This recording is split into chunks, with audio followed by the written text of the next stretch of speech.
Tadvaram paryaya vidmahe Jnanalingeshwaraya dhimahi Tanno Guruh Prachodayate Om. Om Yoga Maharshi Dr. Swami Geetananda Giri Guru Maharaj Ki Jai. Namaste, Swagatam, Vanakkam, Bonjour, Buongiorno, Buonasera, Huya, Mure, Kia, Ora, Ayu, Bovan, Shubdinam, Suprabhat. Welcome to session 65 of Scintillating Saturdays. And today we are going to look at Asteya, non-stealing. Maharishi Patanjali, Superman Pat, that time traveler, that master teacher beyond time, he tells us in the Yoga Darshana, Asteya pratishtayam sarvaratna upasthanam. When we become established in the state of non-stealingness, all the riches, all the treasures will flow towards us. What a beautiful state of being. That is the state of cosmic abundance. A state where everything you need will be provided. Everything you need will manifest because you are in tune with that highest principle of non-stealingness, Asteya. The term Steya may be the root of the English word steal. Steya, steal. You can get the idea when I, modify the English in our Indian accent. Steal, Steya, steal. Asteya is not to steal. So normally the kindergarten perspective of Asteya is you want to steal something. I see this watch there and I say, put it in my pocket before anybody sees and hope the CCTV is not capturing it and that no one has seen me. That is kindergarten Asteya. Oh, I wanted to steal and I didn't steal. The highest level of Asteya is when the thought of stealing itself doesn't occur in your consciousness. That is when you will be in that state called Asteya pratishtayam. Pratishta means to be established firmly in a sacred space. Pratishta, prana pratishta is what we do when we place a murti, an idol of the divine in our temples for worship. The deity becomes fit for worship, the statue becomes fit for worship only after prana pratishtha has been done. It has been placed and established in a sacred space and the prana can now flow, prana pratishtha. Patanjali uses these terms very, very aptly. He has used the same when he talks of ahimsa pratishtayam, satya pratishtayam, and now Asteya pratishtayam. We are establishing ourselves in a sacred space of non-stealingness, which basically means stealing is a non-sacred activity.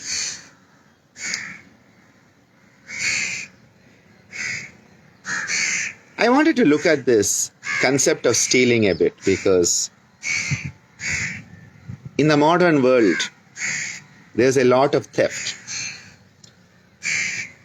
All the developed nations today have stolen a lot from the so-called developing third world nations.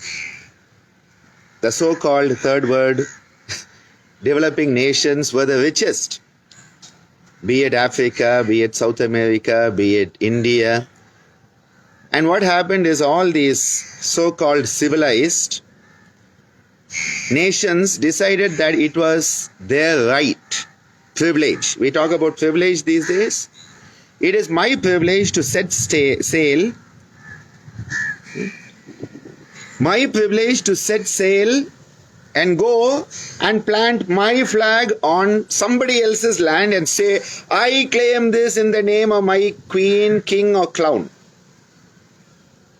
That's what they were, clowns. Christopher Columbus, one of the biggest clowns, Vasco da Gama, all of these guys. Imagine going to another place, another country that already has civilization of the highest nature, spirituality, par excellence, and you bloody idiot plant a flag there and claim it? Absolute theft. Theft of the highest order. And then you say, I am civilizing the savages. Who is the savage there? The one who welcomed you with open arms, treated you like a guest until you murdered them? Or the one who did the murder, the plunder, the rape, the loot? The whole modern civilized, so-called civilized world is based on theft. Asteya. Steal as much as you can while you are in power. The motto of our politicians. Steal as much as you can when you have the opportunity. Intellectual property theft. And everybody's like copyright, trademark, patent. You have heard of that latest one, right? Cardiac coherence breathing. Clear intellectual property right theft, IPR theft of the concepts of pranayama. So many concepts of the traditions have gone through intellectual property theft by the so-called civilized world that today teaches us, oh, you have to follow IPR rules. Indians don't follow IPR rules. Yeah, we are just paying you back in the same coin. You know, this whole idea of theft. And this is what has happened with the cultural misappropriation of yoga also is another IPR theft. And that is why cultural misappropriation is theft, theft, theft. And that is why culturally appropriate yoga is the way forward. When you acknowledge the source,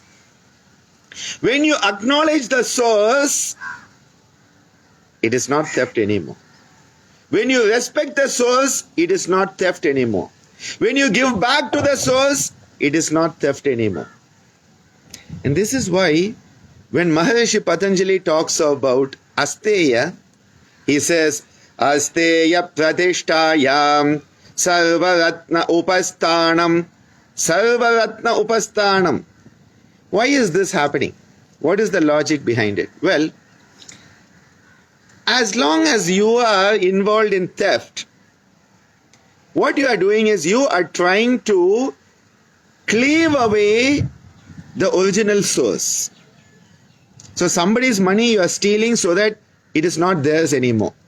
Somebody's ideas you are stealing so that they don't belong to that person anymore.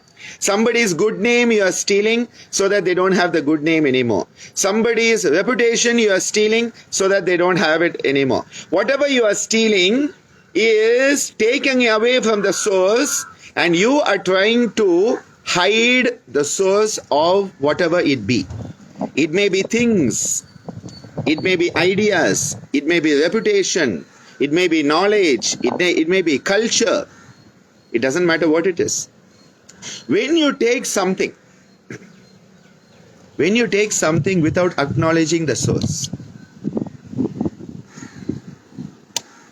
when you acknowledge the source, when you love the source, when you are connected to the source, what happens?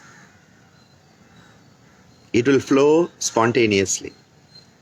As long as you are caught in, I need to get it by hook or crook, you have created dichotomy. You have closed the door. You have closed the window of opportunity the moment you steal something. I remember so many times I've seen this with people, they steal something worth a couple of 100 rupees. And I'm like, if you had actually asked me and said you need it, I would have given you 1,000 rupees. But instead of asking, and acknowledging the fact that there is somebody who can give it to you and you can do it in the proper way, you try to do it in this back room dealing. You try to go around the source, and in doing so you actually end up with much less. And this is why in Asteya what you are doing is, by acknowledging the source. See, the moment I acknowledge the source of everything that flows through me, now that which is flowing through me will flow in abundance. When I respect the tradition of yoga, the tradition of yoga will flow through me. When I respect my mother, her energies will flow through me. When I respect the tradition that my father has codified, it will flow through me without any block. Abundance will happen because I respect it, I love it, I acknowledge it. And immediately, all of it will manifest because there is no dichotomy. The moment you try to steal, you have just closed the window that is actually the source. It is like what happens is, you have a river.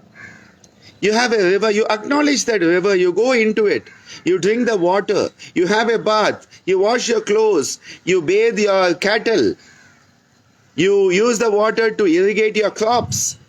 You acknowledge your river. That is why in India, all our rivers are revered. Ma Ganga, Ma Yamuna, Ma Saraswati, Ma Godavari, Ma Kaveri. When the waters flow in the Kaveri, people go and they perform special rituals to welcome the water that is flowing that year in that river. We acknowledge, we worship, we revere. And this was part of all traditional cultures. That then people came and said, oh, you guys are fools. We are the civilized, educated ones. We will give you culture. I remember a beautiful quote about what happened in South Africa. And I think it is attributed to Desmond Tutu. And he said, when white man came to Africa, we had the land and they had the Bible. And then they said, we will give you God, and they gave us the Bible, and then we didn't have the land. This is what happened all over the world. It's happened all the time in India. It continues to happen in places like India, where in the name of God, in the name of the king or queen, in the name of some god damn clown, what happens is, the people who are the original dwellers of the land, the native keepers of the tradition, are being eradicated, exterminated. It is absolute theft. It is Asteya. And then what will we have? You eradicate Indian culture from yoga. Yes, you will have plastic yoga. Yoga, adharma yoga will be there, because you have cut away, you have cleaved away from the source. When we acknowledge the source of the waters will flow in abundance. When we acknowledge the source of the wind will flow in abundance. When we acknowledge the source of the rains will pour in abundance. When we acknowledge the source of the earth and its support to nourish the crops will manifest in abundance. When we acknowledge those who have contributed to who we are today, the abundance of their goodwill will flow through us. When I acknowledge my gurus, when I acknowledge every teacher in my life who has contributed to making me what I am today, all their divine grace flows through me in abundance. But when I say I am self-made, I owe nothing to anyone, it's all because of me, I have just created a dam and stopped the water. I have just blocked the source. I have turned the switch off. The abundance is still there, but I have become disconnected from the abundance in my egotistical, small-minded efforts to steal.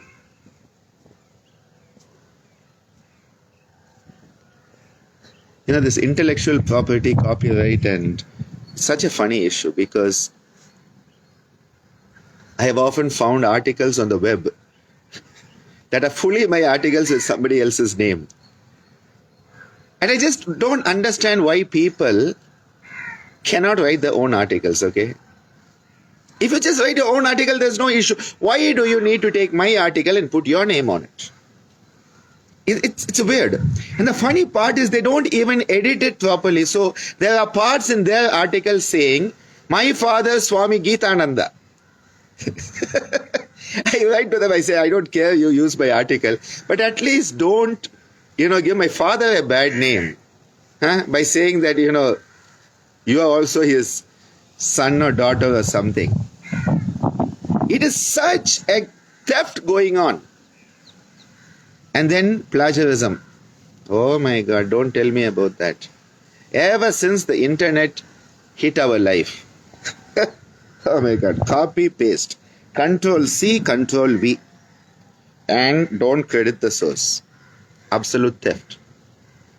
Now, what is scholarship?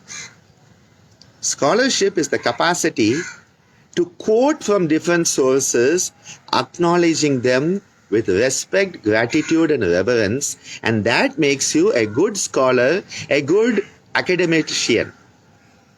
A good academician is one who in academia quotes the sources, acknowledges those who have contributed before them, gives them the respect due, and in doing so, their authorship, their scholarship grows.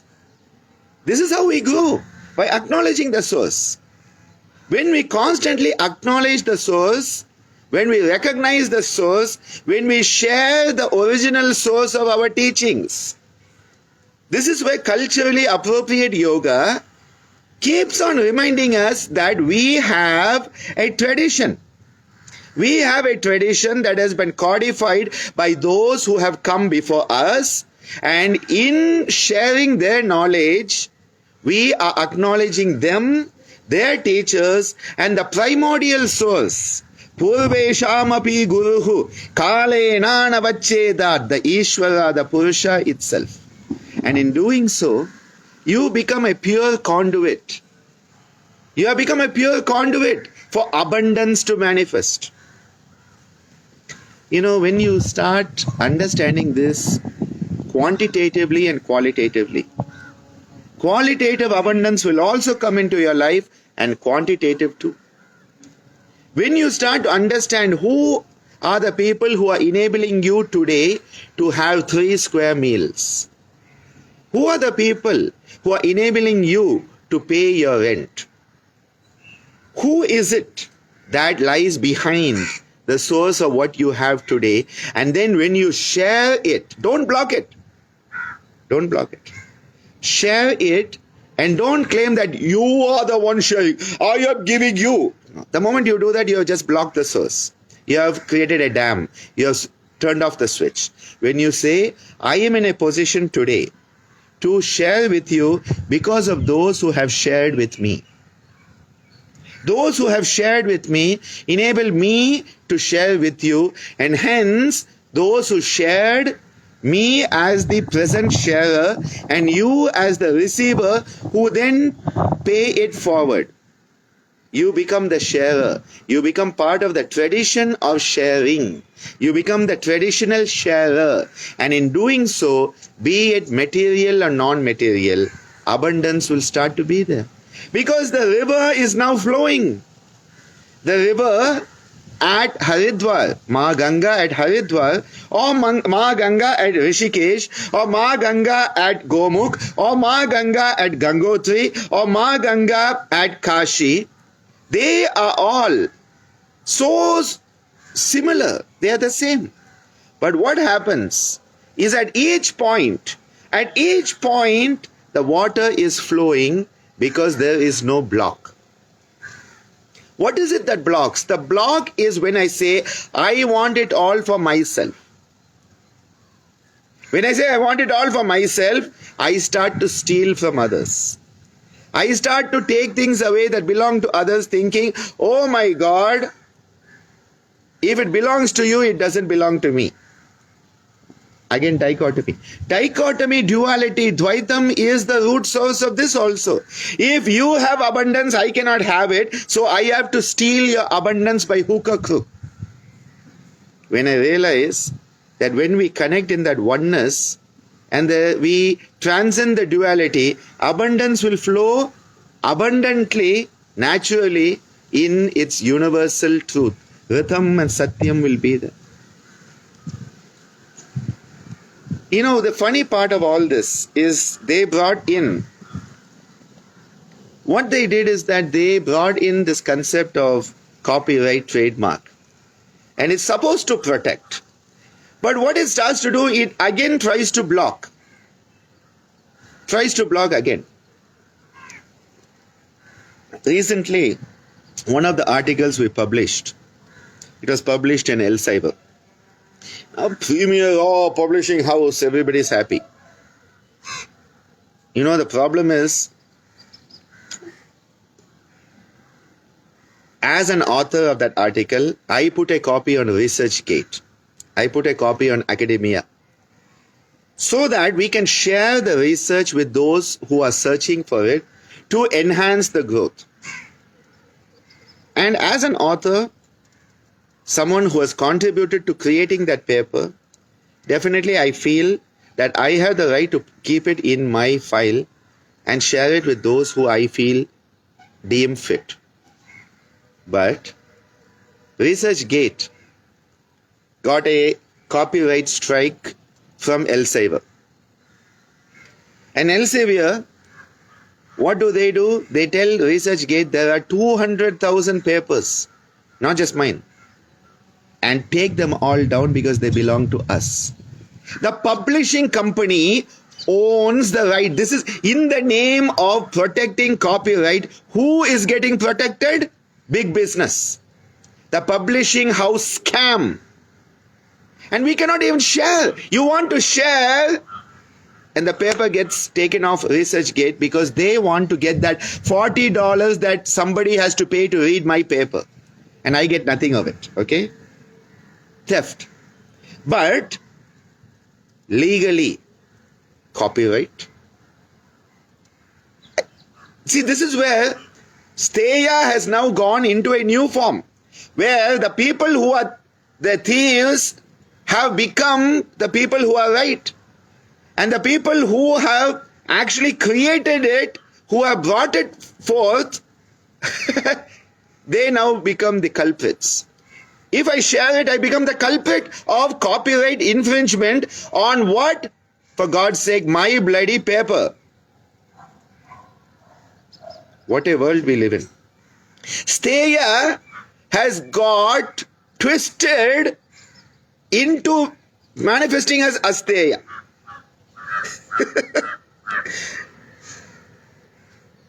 It is like violence has become clothed in non-violence.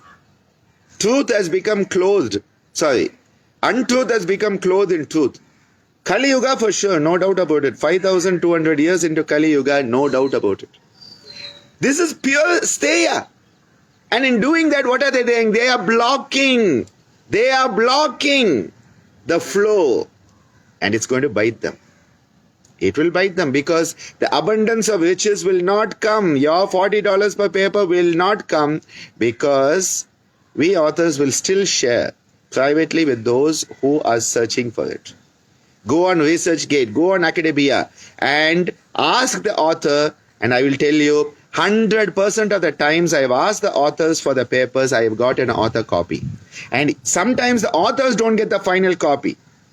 Now imagine the scam. You do all that work and they don't even bother to give you a final copy. You have to pay to buy a copy of your own article. This is the publishing scam in Academia. Be careful of it. And same thing happens in books if you're not careful. All these big publishers, they don't give you a single pence ultimately. Better to self-publish. I tell you, now I understand why Swamiji and Ammaji always self-publish their own books. They self-publish their books so that they could share it when they want. I can give a free copy of my book to whoever I want. But once I go to a big publisher, I have to pay for my book if I want to gift it to somebody. Doesn't that sound ridiculous? Asteya. Now here, Patanjali is saying, when you start doing this, you will dry it up. When you block the water, for some time you'll have water. You'll say, yeah, I blocked it and look, I have this pond. Yeah, you have that pond. After some time, what will happen? It will dry up. Because you have limited the connection to the source. Theft limits your connection to the source, and so things will dry up. The abundance will dry up. If you want perennial abundance, you have to be constantly connected to the source. That is why the word pratishta is used. A sacred space where you are connecting to the source by transcending the tendency to steal. Steal means to take something that doesn't belong to you. There was a beautiful photo on Facebook yesterday of two guys with a bag at the Leaning Tower of Pisa. Everybody goes to Leaning Tower of Pisa and we do all our stuff of pushing it back or holding it by the top, These guys were so amazing. They had a travel bag, a black bag, and they had placed it in such a way it looked like, nobody was watching, and they were, taking the Leaning Tower of Pisa away. And it said, the British Museum when no one's watching. The British Museum when no one's watching. That is what has happened to yoga also. Put it in your bag and take it away, and then say, you have to pay us royalty. That's the next thing that will come. People in India don't realize it. You have to pay us royalty to use the term yoga, because somebody will trademark it. I must tell you, in India, even the term Patanjali has been trademarked. The term Patanjali is trademarked. I once had a copyright trademark infringement for chanting the Yoga Sutras. Yes. Chanting the Yoga Sutras, I got a copyright trademark infringement notice. Well, we solved it through backdoor diplomacy. But I just want you to know, and when I asked the Ministry of Ayush, who's supposed to be in charge of yoga in India, what is the status on this with relevance to Traditional Knowledge Digital Library, TKDL, that was set up. TKDL was set up to prevent academic, intellectual property theft happening of Indian traditional knowledge. I said, what does the Ayush TKDL have to say about the term Patanjali being trademarked? And they sent me an official letter saying, this matter doesn't pertain to this ministry. Patanjali doesn't pertain to the Ministry of Ayush. I have copies of all this stuff, and someday I will bring that up. I tell you seriously, one has to be very careful of this, because this concept of theft and non-theft has got totally warped in the modern business mentality.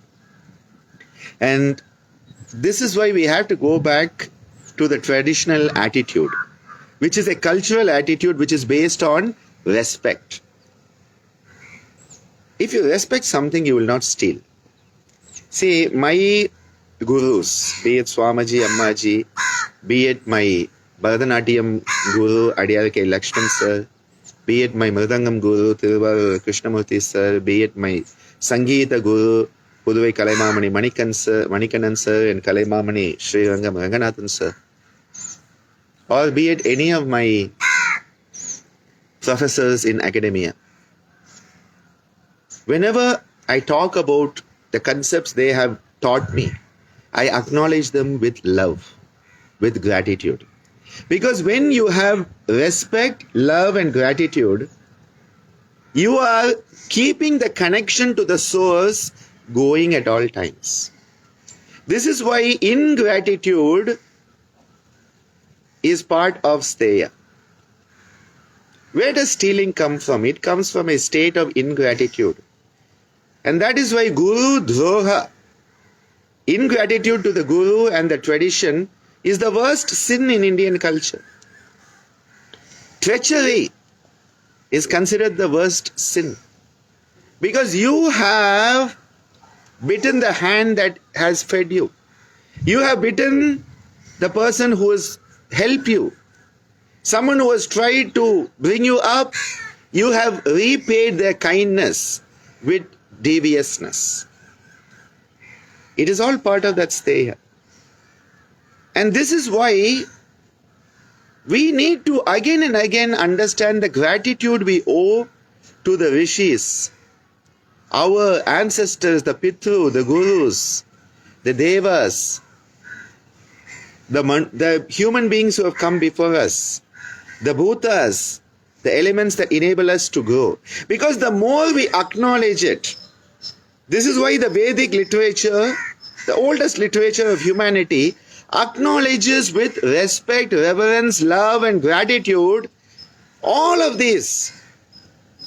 Matru Devo Bhava, Pitru Devo Bhava, Aditi Devo Bhava, Acharya Devo Bhava. We understand that all of these are divine and that we owe something. The Rina concept that I talked about in the gratitude is the highest attitude talk. When we have gratitude, when we have respect, when we have love, we will keep the connection. And that is why we need to go into that state of non-stealingness. Now, when you love your guru, even the thought of stealing from them will not arise in your mind. When you love your wife, your husband, your children, stealing from them will not arise in your mind because of the love, the respect. When you love your parents, when you love the earth, if you love earth, if you respect earth, if you are grateful to earth, you will not steal from Mother Earth. When you love yoga, you will not steal for your yoga, claiming it to be your own. Recently, I was given a research study to review. And this person, very high in academia, had taken 2 pranayama techniques. One is the left nostril breathing, what is called Chandra Nadi pranayama. And the second one is alternate nostril breathing, like Anulom Vilom or Nadi Shuddhi. And what he did was put these together. So breathe in left, breathe out left. Then breathe in left, out right, in right, out left. So Chandra Nadi pranayama plus Anulom Vilom or Chandra Nadi plus Nadi Shuddhi, put it together. And he called it a new pranayama by his name.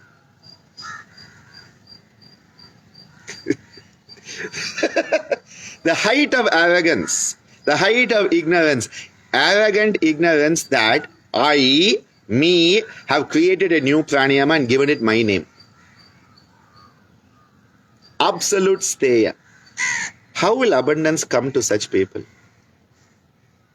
But then I know my students who know this person and know me, they'll say, sir, but he's gone up the career ladder. He's come up to be close to the top of his institution. He is known around the world as a great, eminent scientist. So then what are you talking about? Well, we still don't have the bigger perspective. The bigger picture eludes us because of where we are. When you look at the bigger picture, you start to realize that he's drying up the abundance. He's drying up the knowledge. He's drying up everything because of limiting it by the ego. What does the ego do? Think of it like this. There is a beautiful source of water that is coming to you. There is an opening, an aperture through which the water is coming to you. That opening, that aperture is the Guru Spirit. Okay? That water is the universe. The opening is the Guru Spirit, the window through which we can, access it. And what happens is our ego goes there and blocks that opening. Our ego goes there and blocks that opening. I will not acknowledge the source, says the ego. I am me, says the ego. And the ego blocks the connection. If you block the connection, where will abundance be? If I want to be connected to you properly through the internet, I have to make sure that I don't block the connection.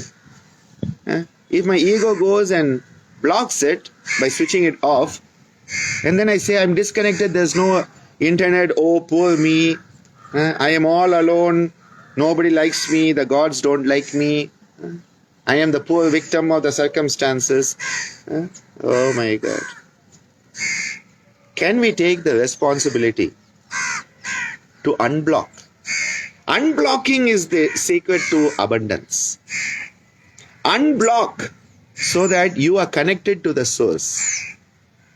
When the river is connected to the source, the waters will flow abundantly. When the air is connected to the source, the air will flow abundantly. When the rain is connected to the source, the rains will pour abundantly. When knowledge is connected to the source, knowledge will flow abundantly. How? By you removing yourself out of that equation. Because the ego says, I want it for me. I want it for me. Stealing. And on top of that, I want it only for me. Ahimsa, Satya and Asteya, they all go together. All the yamas go together. But you know what? Himsa, violence, is a type of theft.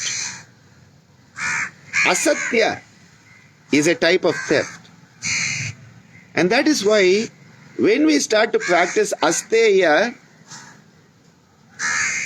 not taking that which doesn't belong to us, not taking that which we have not earned by self-effort. Self-effort is the key, because when you earn it, it will automatically grow in abundance. The key is to learning to earn it. And that is why dharma is always the bedrock. Dharma is the bedrock. When you fulfill your dharma, you are earning the right to have abundance of artha, kama and moksha. What is artha? Material abundance. Material fulfillment. What is kama? Emotional fulfillment, sensual and emotional fulfillment. And what is moksha? Spiritual fulfillment and abundance. Material abundance, emotional and sensual abundance, and spiritual abundance. All of this comes when you live your dharma. And when you live your dharma, it is Asteya. Living your dharma is Asteya. Living your dharma is Ahimsa. Living your dharma is Satya. And that is why all the yamas can be lived when you live dharma. Because dharma is basically you living the purpose of your incarnation. When you live the purpose of your incarnation, when you live with responsibility, your life becomes one of worthiness. Your life becomes one of worthiness, and abundance will flow towards you. Sarva Ratna Upasthanam, all the riches, all the treasures, all the gems will flow towards you. Because what have you done? You have made yourself worthy of it.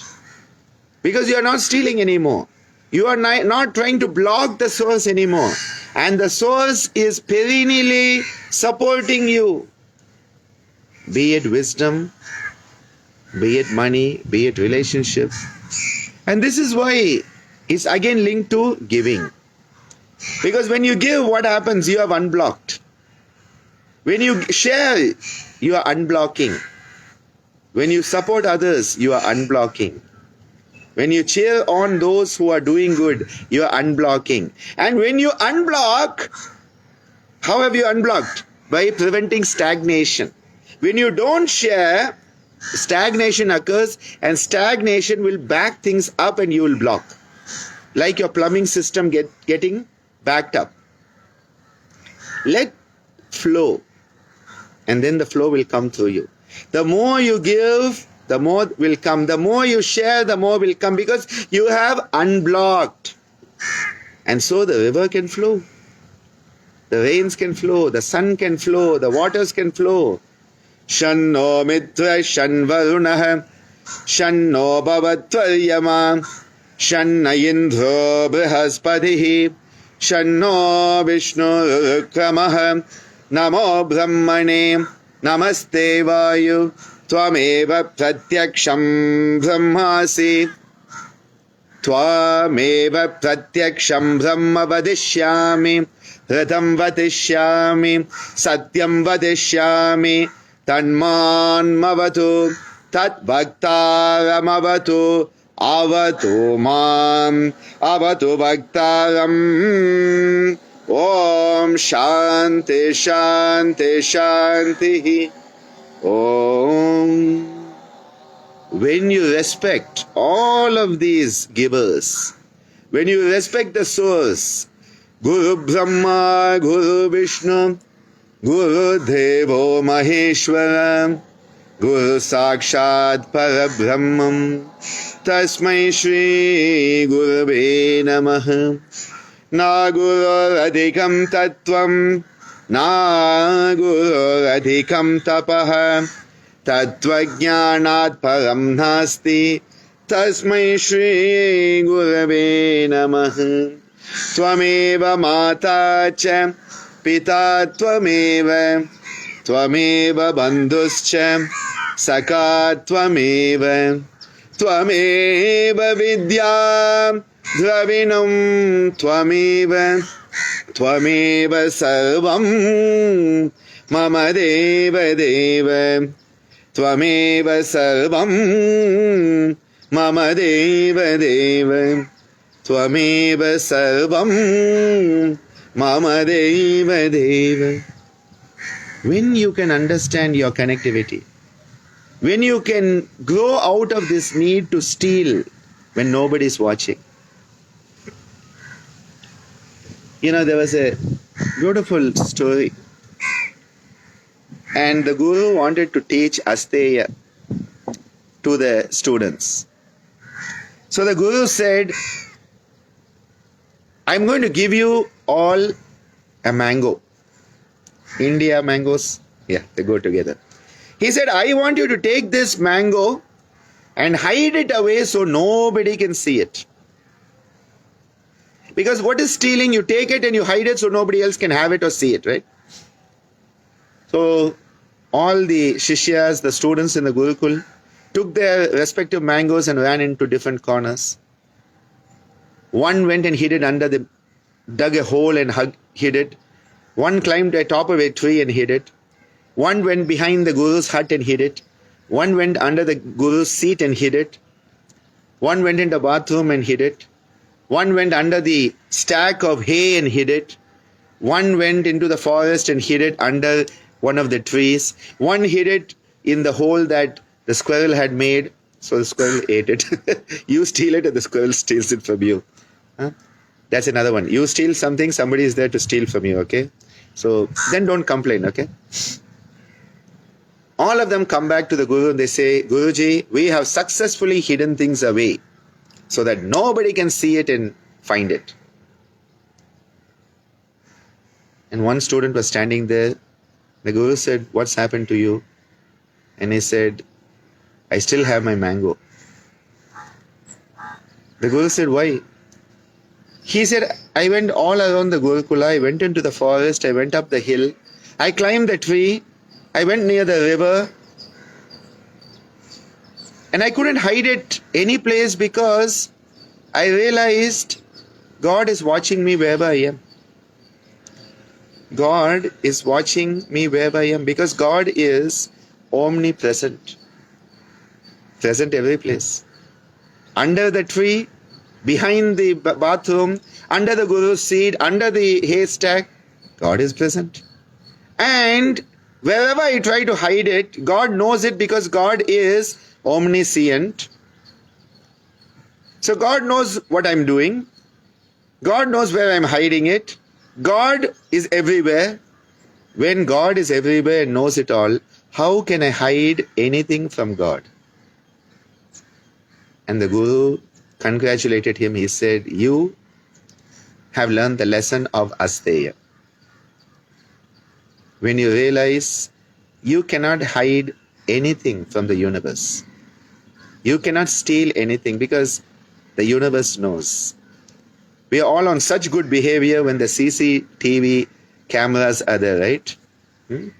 That is why traffic signals have CCTV so that they can capture your, crossing the red light and send you the fine. So you stay there, not because you want to stay there, not because it's the right thing, but the camera will capture you.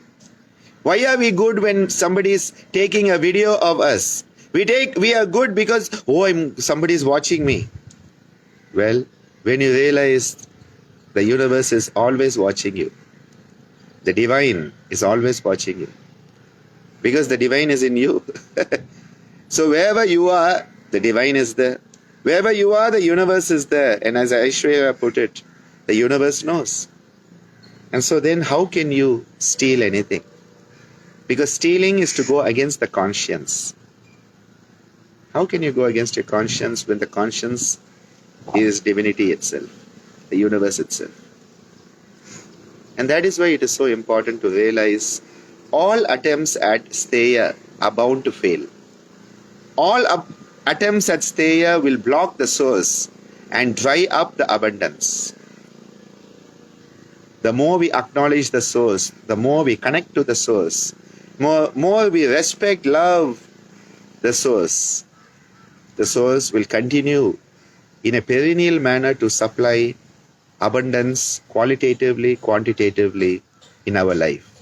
And when we share our abundance with others, abundance will grow for all. May we all be blessed to live these teachings. These are not just philosophical thoughts. These are not just words in the scriptures. This is what life is all about. When we live these teachings, we live yoga. When we live yoga, abundance will be our natural state of being. Hari Om Tat Sat. See you all later, whenever that is.